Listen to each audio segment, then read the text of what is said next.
This is 이재정. 네, 너무 반갑습니다. 우리 조셉윤 선임 고문님, 그리고 우리 프랭크 자누치 대표님, 늘 해안과 지혜를 가지고 한반도 문제 그리고 글로벌 안보, 국제 안보를 위해서 의견 내주시고 소통해 주셔서 정말 든든하고 앞으로도 많이 기대하고 있습니다. 그리고 우리 게리 코널리 의원님, 그리고 영킴 의원님, 두 분이 미 연방 하원 117대 의원으로 활동하시면서 새로운 리더십 보여드릴 수 있게 된 점 저도 기쁘게 생각하고 다시 한번 축하드립니다. 특히 코널리 의원님 같은 경우는 북미 이산가족 상봉에 대해서 오랜 동안 관심을 가져오셨고 이번에도 법안을 발의를 해주신 걸로 알고 있습니다. 뿐만 아니라 바이든 정부 출범에 발맞춰서 정말 시의적절하게 한미동맹 결의안을 통해서 한미동맹의 역사와 그리고 또 현재 점검해 주시고 미래에 대한 제안까지 해 주신 점 다시 한번 감사드립니다. 그 점은 우리 영킴 의원님도 함께 해 주셔서 같이 감사의 말씀 전하겠습니다. 특히 영킴 의원님이 당선되신 후 저는 기대가 아주 높습니다. 유엔 안보리 1325 결의안, 다시 말해서 분쟁 지역에서의 여성의 피해를 우리가 관심을 집중을 하고 그리고 또 평화 구축 과정에서의 여성 참여, 여성의 리더십을 주목해서 바라보는 유엔 안보리 1325에 기인한 양국 여성 의원들 간의 협력 그리고 우리의 리더십이 제대로 발현될 수 있도록 노력한 일에 관심이 많습니다. 우리 영킴 의원님이 그 선두에 나서 주시고요. 무엇보다 공화당 여성 의원님을 대표해서 함께해 주시길 바랍니다. 특히 이번에 마크 램지어 교수의 어떤 발언에 대해서 피해자의 입장에서 함께 분노해 주시고 역사 왜곡을 바로잡아 주신 데 대해서 깊은 감사의 말씀 또 높이 평가드립니다. 글로벌 팬데믹 상황에서 이것은 비단 보건 안보의 문제만이 아니라 경제의 문제로 필연적으로 연결되고 있습니다. 특히 글로벌 보건 안보의 거버넌스와 리더십이 무너졌던 형국을 여실히 바라보고 있는데요. 다행스러운 건 2014년 글로벌 보건안보 협력구상을 이끌었던 미국이 복귀를 선언하고 그 리더십을 다시 한번 발현해 줄 상황이 되었다는 점, 거기에도 기대를 제가 보태겠습니다. 대한민국 K방역에 대한 칭찬을 많이 해주셨는데요. 저희 역시도 중견 국가로서 동북아 보건안보 협력 구상을 이끌고 있습니다. 미국과 그 점에 있어서 보다 많은 소통할 수 있길 기대합니다.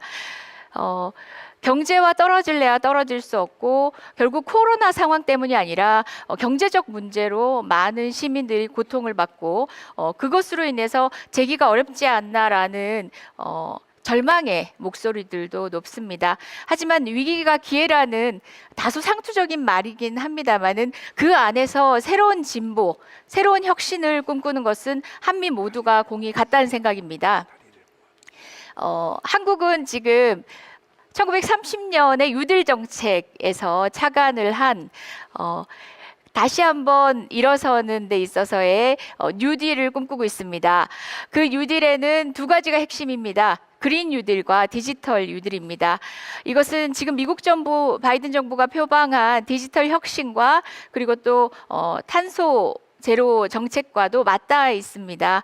그 역시도 한미 간 긴밀한 소통을 통해서 글로벌 기술 혁신과 그리고 또 새로운 기술 표준 등의 기술 파트너십 이룰 수 있기를 바랍니다.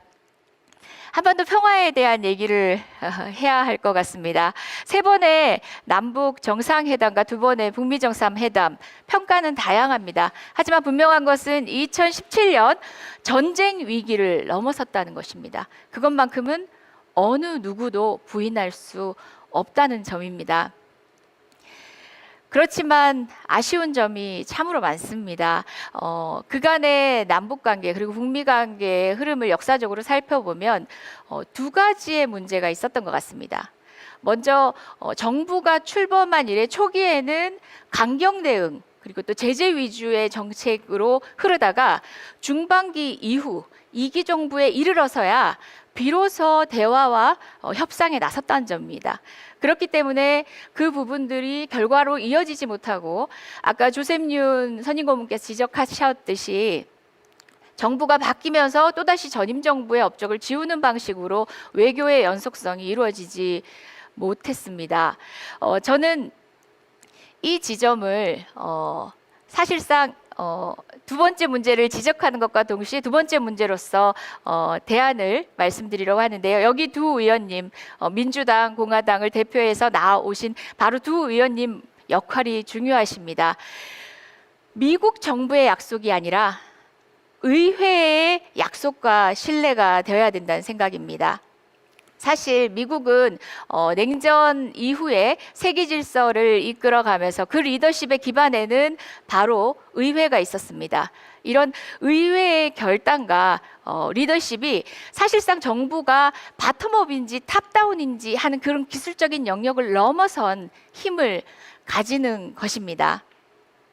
저는 이런 외교에 있어서 의원 외교 그리고 또 수많은 공공 외교, 정책 외교를 통해서 우리가 소통하고 구축할 수 있는 충분한 가능성이 있는 영역이라고 생각합니다. 우리 코널리 의원님께서 그간 관심을 가져오셨던 이산가족 문제에 함께 하셨던 의원으로 알고 있습니다. 브래드 셔먼 의원을 정말 우연한 기회에 함께해서 소통을 할 기회가 있었습니다. 미리 일정이 잡힌 것도 아니었고요. 우연하게 마주한 그 자리에서 북미 이산가족 상봉, 남북 이산가족 상봉도 지금 굉장히 어려운 상황에 놓여 있는데요. 가족도 만나지 못한 채 이제 세상을 등지고 있는 수많은 이산가족들의 염원을 해소하기 위해서는 한반도 평화에 대한 궁극적인 해결이 우선되어야 한다는 점에 브래드 셔먼 의원께서 동의를 해주셨고, 그래서 발빠르고 긴밀하게 협의를 해서 기억하실지 모르겠습니다만은 116대 국회에서 국방수권법 부대 의견으로 한반도 70년 된 전쟁을 종식시키지 못하고 여전히 전쟁 중인 한반도 종전선언 결의안의 내용과 동일한 내용이 미하원을 그것도 여야가 전원 동의를 해서 통과하게 되었습니다. 그처럼 한반도 평화의 문제, 한반도 비핵화의 문제는 궁극적인 해결을 위한 긴 안목이 필요합니다. 전쟁 참여에 대한 얘기를 우리 의원님께서 해주셨는데, 코널리 의원님께서도 해주셨는데요. 그 전쟁이 여전하다는 점입니다. 바이든 행정부 들어서 여러 인선들이 있었는데요. 정부 여러 요직들의 사실상 그간의 공공외교와 의원외교를 통해서 소통했던 많은 분들이 일꾼으로 들어가셨습니다.